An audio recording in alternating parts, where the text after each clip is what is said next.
Hello. I don't really know where to start with this video.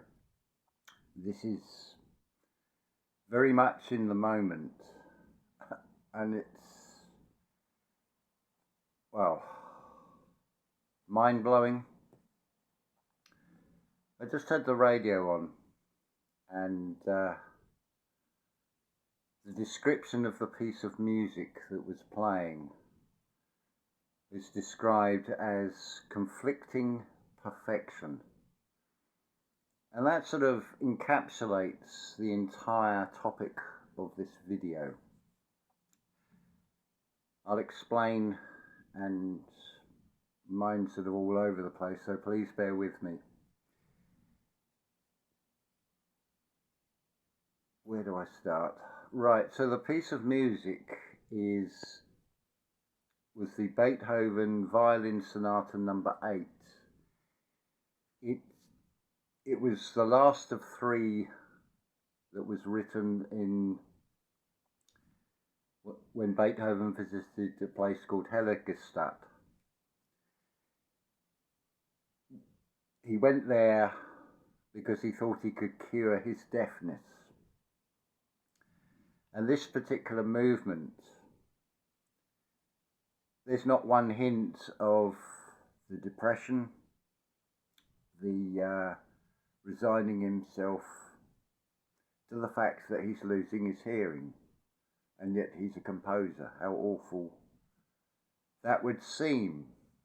But arguably his greatest music was written after he went deaf.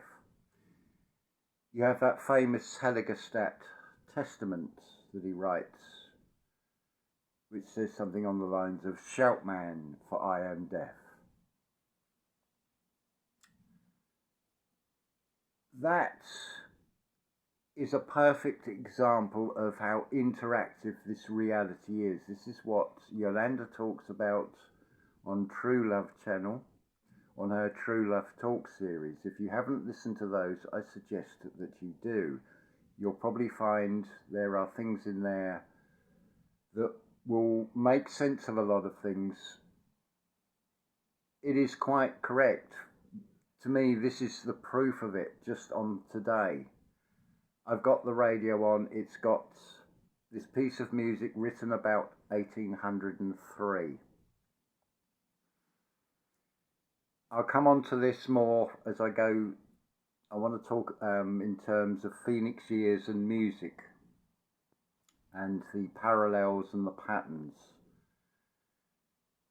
But over the last few months, and this doesn't start with a conscious plan, it just evolves, following intuition, following a hunch, whatever you want to call it,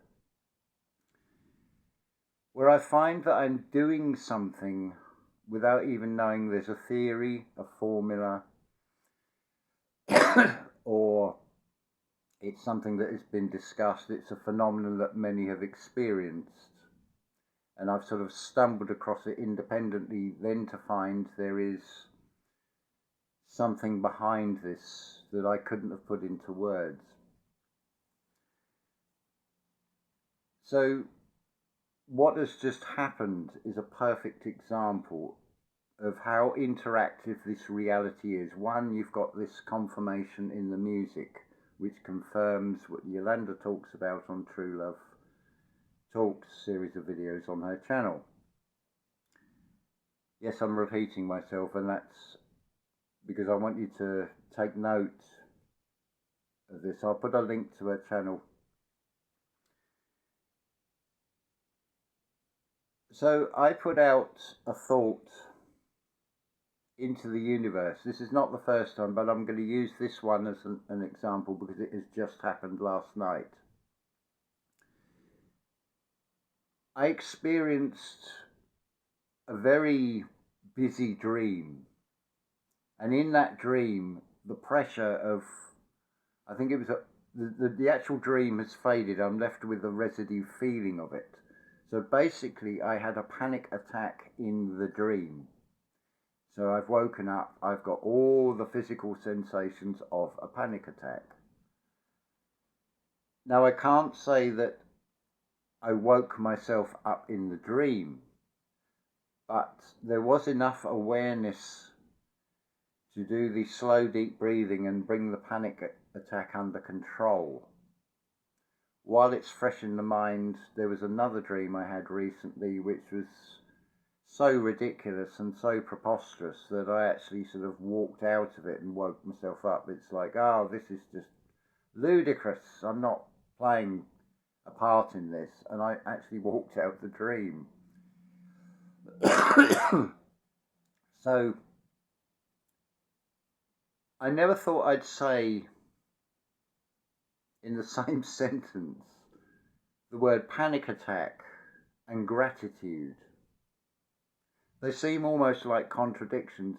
Why would I feel grateful to have a panic attack? Because it is something I can share in video. That what I'd put out into the universe was, give me something to talk about on video that will benefit others, or hopefully benefit others. So what has just happened? This is a new experience to me, to have a panic attack in a dream. I'm fully aware of the sensations. I know the signs that the physical body gives me to tell me I'm going to have a panic attack. So I can bring it under control before it takes hold. And you don't get that awful gasping for air and suffocating feeling and this being pulled in two directions and basically short-circuiting. But when it happens in a dream, that's a whole new thing. And this is the thing. This is stepping out of the comfort zone. This is something new. I feel this also highlights the duality of this reality. I've asked the universe, unspecified, to give me something. I've not put any further thought into it and stipulation. I've allowed the universe to send me something. Now I can have a very negative perspective and I can stay immersed in that feeling and dwell upon it. And I then have to ask myself, well, do I really want to feel like that for the rest of the day? Do I want to feel anxious, shaken, disturbed, wanting to cry? Interspersed with manic laughter as well. That's the way it goes. It's a huge roller coaster of emotions that come with this. So I changed my perspective.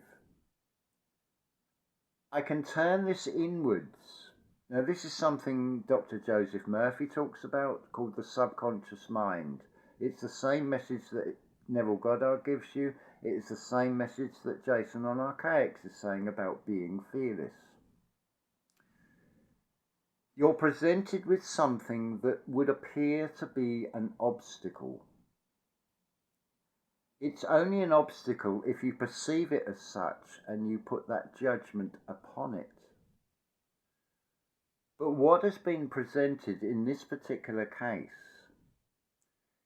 is, as far as I can determine, it's trying to indicate me to take control of the dream, to wake myself up in the dream and be aware that I am in a dream. It's almost like you're going into an infinite copy of this reality that is as real as this one. It's another version of this physical realm, but it's in a dream. So it's almost showing to me that if you have an all-seeing eye and a creator, now if you have an artificial intelligence version of something that wants to be like an all-seeing eye, hence all the suggested words when you're typing a message, you're teaching it. It's trying to predict what your next word is going to be.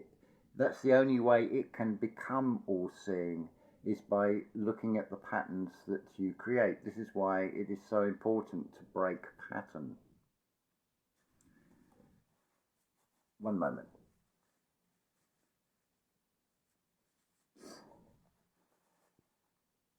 So that would appear to be this panic attack. If I live in that moment, which actually then becomes the past because it happened in a dream, it's not now in the present. All that's left is residue feeling, which I know how to deal with. I've never had this, but talking to another today, they've also had a panic attack in the dream. So I also have to bring into this equation this Schumann resonance. I think is it a Leo full moon on the 15th? That's only tomorrow. So this is like probably all interconnected. When you're opened up, you're aware of so much more. Putting thoughts and things out, you're basically magnetic. So you're putting something out into this neutral field.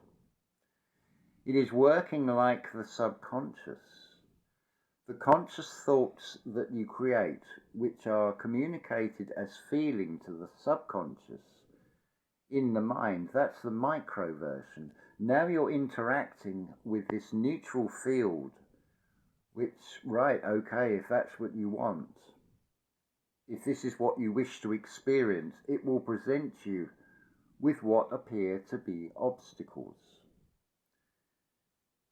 But it is saying to be creative, to be subjective, to be the observer, see what is being presented, and it's like, it's not a panic attack that's being presented, it is just being shown in a way that you will readily recognize, because I'm very familiar with panic attacks.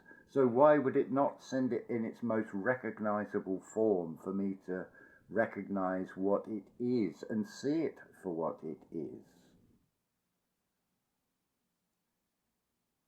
I now turn inwards and say, I'm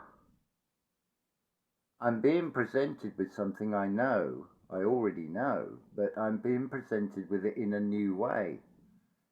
Now I have a new challenge, as it were.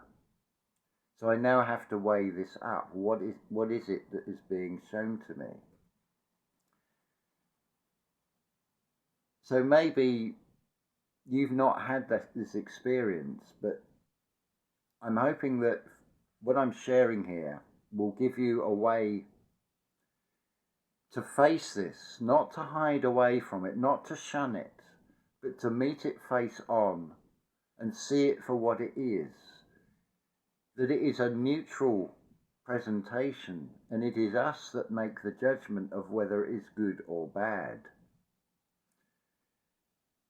But you can see, hopefully, the good, the positive side, that it is leading you to out of a comfort zone into something new, into a new experience. It is going through new experiences is how we grow. We learn best from the ones that are in the darkness. Oh dear, excuse me. I'd like to also share, so actually just to recap again, so you've got the interactivity of putting the thought out there, the neutral response. You've got the confirmation with the radio, because what came out of that, although Beethoven in his personal life was facing something he did not want to face but had to go through, and acknowledging that he's losing his hearing to the outside world, but it obviously didn't stop him creating music. He could still hear the sounds in his mind where he is creating the music. So there is not one hint of this negativity in this minuet, in this violin sonata number 8 at all. It's amazing actually how many composers that, although their personal lives they're going through some pretty low points, but it's not reflected in the music. They are showing that they overcome through their creativity something that would seem to be an obstacle, but it doesn't stop them progressing and growing and expressing. So coming on to the music, so the year 1803. I'll tell you about the failure side first of all. This took me hours to do. So I took every year from 1626 right up to beyond 1902. So I'm looking at the Phoenix year of, let's get this right, the Phoenix year of 1626, 1764 and 1902, and what that reflects in music. If you divide between two Phoenix years, like 1764 to 1902, it's 3 segments of 46 years. So what I was looking for, and I went on the source was onthisday.com. So you go from the home page to the music to birthdays and deaths of musicians.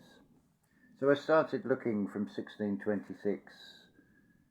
The data set is dependent on what's on this website, and it may seem like it was a futile exercise. There's no real discernible pattern to be found in it. The only thing that I did find in it really that, shall we say, stood out was the year, let's find it on here.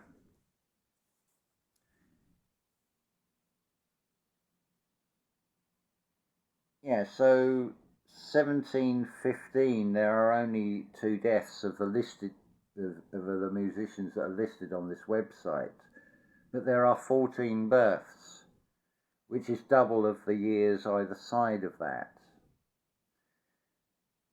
You've also got significant years of 1712 with 9 deaths and 1716 with 9 deaths, and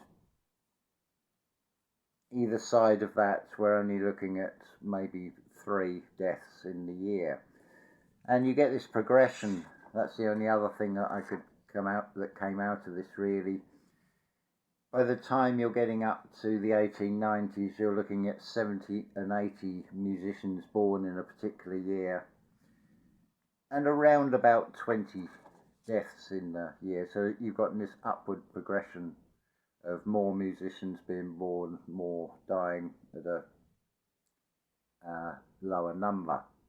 So there's nothing really to be found in that, but it's process of elimination. It was a worthwhile exercise because I wouldn't have known and wouldn't be able to see if there was or wasn't patterns without doing that. So in that, there is still a positivity to it. It's not all negative.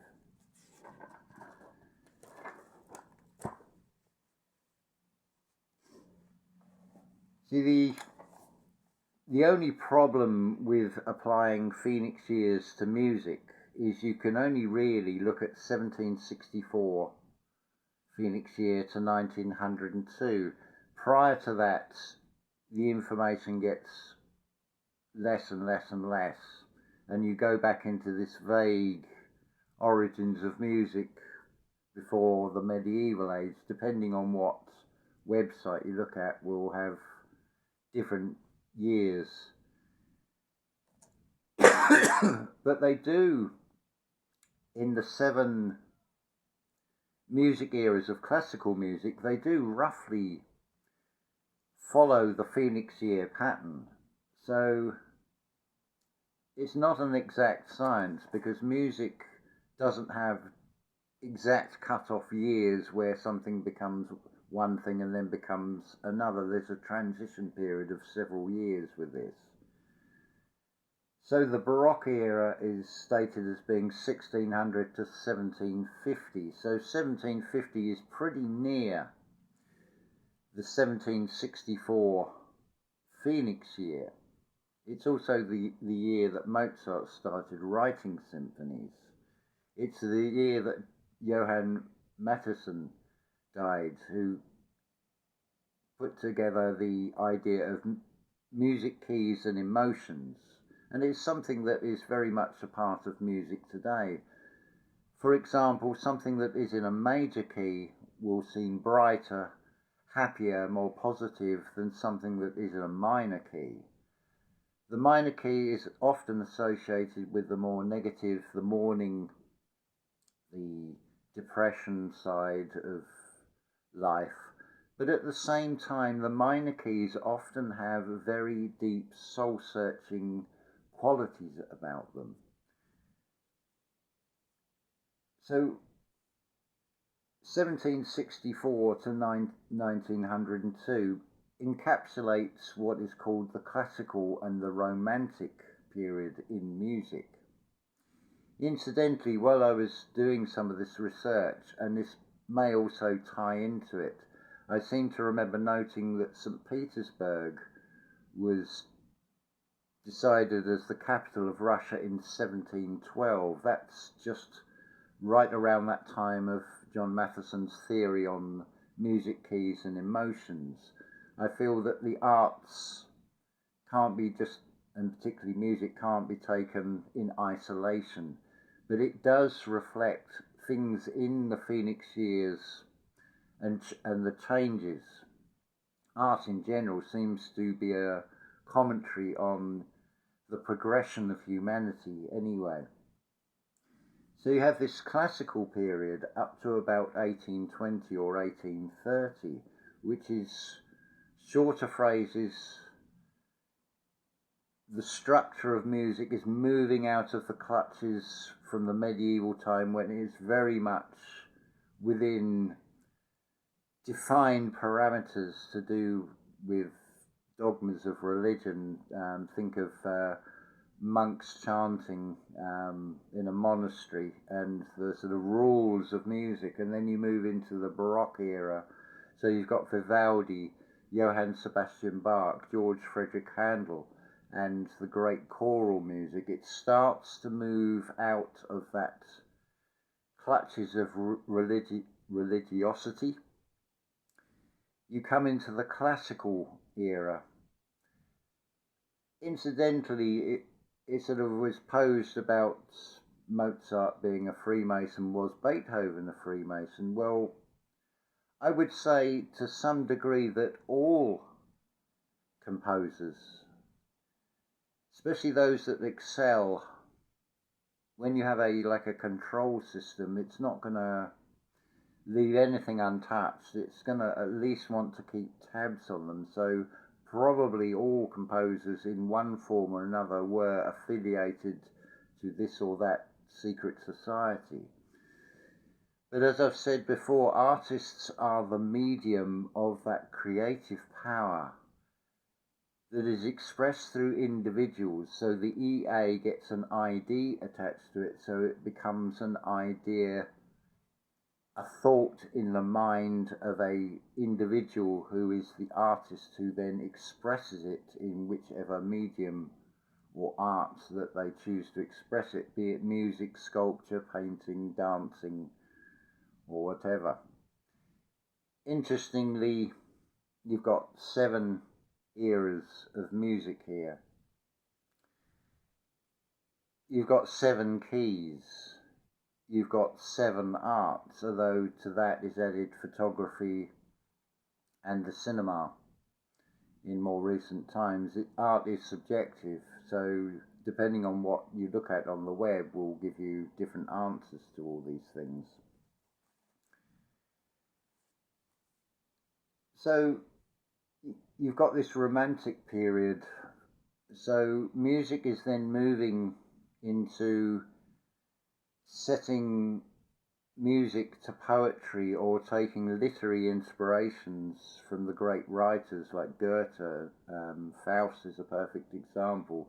Quite a few composers have set that or have been inspired by that to set it to music, either as purely instrumental works, but that does not negate the communication. You're now communicating on a very different level of tone, and it becomes far more subjective.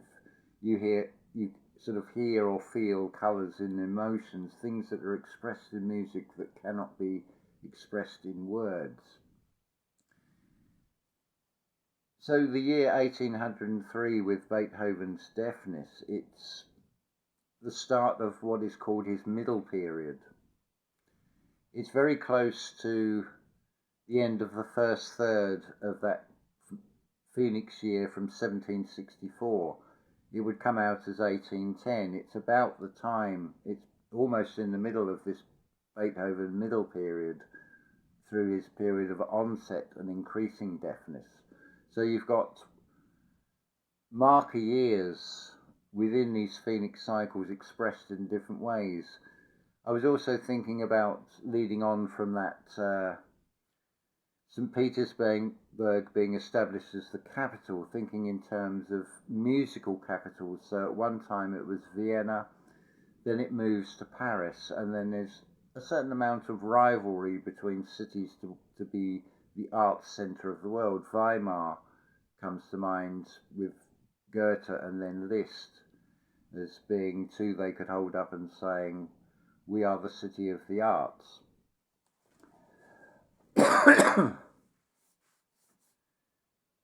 So how I brought myself out of that panic attack is what this music side of things has been about, because I've been doing that exercise and then thinking it's the data set I was using that was inadequate for what, because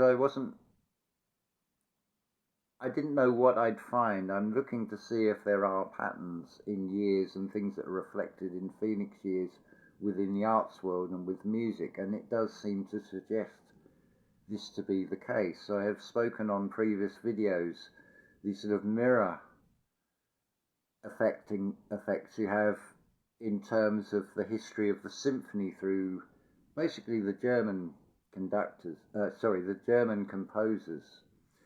So you have these isometric markers in their lifespans and within their creative periods, and some of them do have equal numbers of symphonies written either side of those midway markers, and then those markers also can then become a marker of a birth year of a successive composer. The midway marker between 1764 and 1902 is 1833, the year of birth of Johannes Brahms, who followed on very much in the tradition of Beethoven. So there's definitely an overlap, and I'm just following a hunch where I'm going with this, but immersing myself in this was a way of pulling me out of that panic attack sensation, because it's something that's happened. I've just got to sit with it and let it process. And if you think about it, the universe, that neutral field, did respond. It gave me a topic to talk about on video, and I feel that if you're having the panic attacks in particular, that you can see it with a new perspective, so it doesn't take root and take control of you, and you take control of it, by seeing that there isn't just a negative to these things, there is a positive as well, and sitting in the middle, being present in the present, or being a presence in the present, I should say, and just accepting it for what it is, and it will pass by. It's not something that's going to damage you unless you allow it to damage you, unless you perceive it purely from that negative default programming. But if you can then say, hold on a minute, whoa, this is new. This is something being presented to me. What is it in this? What can I learn from it? How is this going to help me? What benefit is there in it? Let's look for the positive things, but also acknowledging the negative things, because it is, seem to be something negative, but it has shown me something in that. It's like a minor key as opposed to a major key. There's a deeper level to it that still holds a positivity to it. It's just whether we can find it within whatever is being presented to us. Notice also, there is no physicality about this except the physical reaction of the body from these thoughts in this dream. That's the only physicality to it. The rest of it has been purely an interaction that comes into the physical. It certainly comes into the physical body. But where is it? I can't point to it. There is nothing. I can't show you it. All I can show you is the phenomena. It's the vortex. There's nothing in the middle. This is what we're looking for. We're looking for not a thing and nothing. It's that simple. But it's so easy to react and put judgment on something that is being presented. But I take responsibility for that. I recognize it, that it's the neutral field. It is giving me something. It is up to me to then look at it and weigh it up and see, is it negative? Is it positive? Can I see both sides of it? Yes, I can, and I can now navigate through it and beyond it. I also, another little thing just to end on here. I happened to see a video on notifications, and it's like, oh, at one time I would defend and or I wouldn't even watch, just purely on the title, but no, let's see what's being said here. And to me, it's a weak argument.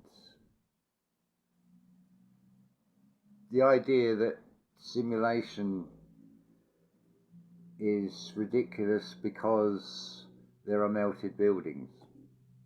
You've only got to look at computer games, and you'll have charred remains of things, and you'll have almost like a backstory on that back screen of that computer game. But so why wouldn't, as a simulation, why wouldn't it not leave things in place? Arguably, it's the biggest things that are hardest to eradicate, but then, because they cannot be eradicated, they have to be explained away with a history, which invariably turns out to be not the case at all. It's something very different. But you've only got to think of a gravy boat. You pour something with the consistency of gravy. So you've got a residue in that gravy boat. Just leave it in the air for a week. See how that's gone rock hard, purely because it's dried out with air. So it's not so much melted buildings, it's something has been poured over it and then solidified. And the answer is right in front of your face if you think about it. You get sleep in your eyes. It's a liquid that is excreted from the corner of the eye, and by the next morning it's like a crusty little lump. I mean, if you get it wrong and you push it back in the eye, it feels like a stone or a rock that's in your eye, very painful. That's interaction with air and something that's moist, that's dried out and will set and go rock hard. But it doesn't take simulation out the equation. And to sort of challenge Jason on Archaix, when, as Jason has said, that its chronology is central to Archaix, simulation theory explains and fits around it. It does not negate from the chronology of what he shows. What the chronology shows brings like a world peace, because it makes sense of the order of things. There's no need to even puzzle over them. It also gives you a self-proving formula and blueprint that this is not linear time, it's cyclical, and it plays out over and over again. It's just whether we can see it or not, our perception on these things. So thank you, with gratitude for the panic attack, and with gratitude to the universe for the response, with gratitude for the confirmation of what other channels that may not agree on some things are showing. But I'm able to sort of look at these different channels and what they're saying and see the commonality. I'm looking for the common ground, the common denominator. I want to be in common time, 4/4. If we express it as music, because it brings a new world order within oneself. It gets rid of a lot of conflict. You know, in this world there has not been a war, there's not been a conflict for a very, very long time. I'm not talking about the external world, I'm talking about this world. I've been presented with something that could have been like a conflict, but I've seen past that and seen the other side of it. So that's why I say I am grateful for the panic attack, and I hope that has made sense to you. I'm sorry this has gone on rather long this time, but I feel I wanted to make this in the moment. Well, I'm still feeling it, still processing it, because I feel it may help one or two of you out there if you're going through a similar sort of experience. And that's what this reality is all about. It is about experience. This is why you have a physical body to interact, because it is all totally interactive. You're interacting with a physical reality, whatever you want to call it. It is what it is. So you have to have a physical body to operate within it and collect these experiences. That would seem to be what we're here for, and to come to a new balance within this reality. So where we go with it, I'll leave that to you. You all have your own ideas on it. So I'm going to say love to you all, and may this help some of you out there.